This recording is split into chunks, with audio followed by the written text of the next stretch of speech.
তাহলে এখানে যে দুই ধরনের বক্তব্য দিয়েছে, প্রথমে নির্দোষ পরে দোষী, এই দুই বক্তব্যের মধ্যে আইন অনুসারে পরের বক্তব্যটি প্রাধান্য পায় এবং পরের বক্তব্যটি অ্যাকসেপ্টেবল বেশি হয়। এনাক্ট করেছিলেন তখনই কিন্তু 20-2 উপধারা এনাক্ট করেছিলেন।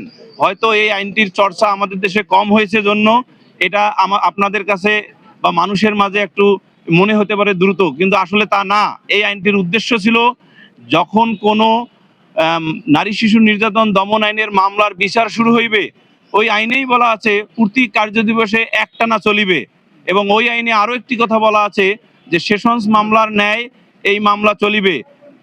পার্লামেন্টের যেমন সেশনস ডাকা হলে পার্লামেন্টের সেশনস কিন্তু কন্টিনিউয়াসলি চলে, এই দায়রা মামলা অথবা নারী শিশু নির্যাতন দমন আইনের অধীনের মামলা একইভাবে চলার নিয়ম। এ কারণেই দি দেন কনসার্ন যে পার্লামেন্ট 2000 সালে নারী শিশু নির্যাতন দমন আইন যখন এনাক্ট করেছেন তখনই জ্ঞাতসারেই এই মামলাগুলোর দ্রুত বিচারের নিমিত্তে 20-2 সংযোজন করেছিলেন।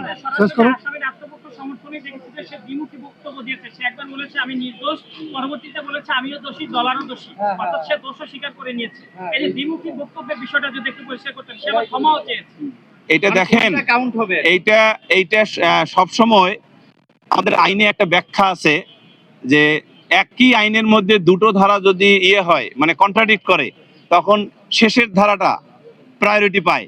তাহলে এখানে যে দুই ধরনের বক্তব্য দিয়েছে, প্রথমে নির্দোষ পরে দোষী, এই দুই বক্তব্যের মধ্যে আইন অনুসারে পরের বক্তব্যটি প্রাধান্য পায় এবং পরের বক্তব্যটি অ্যাকসেপ্টেবল বেশি হয়।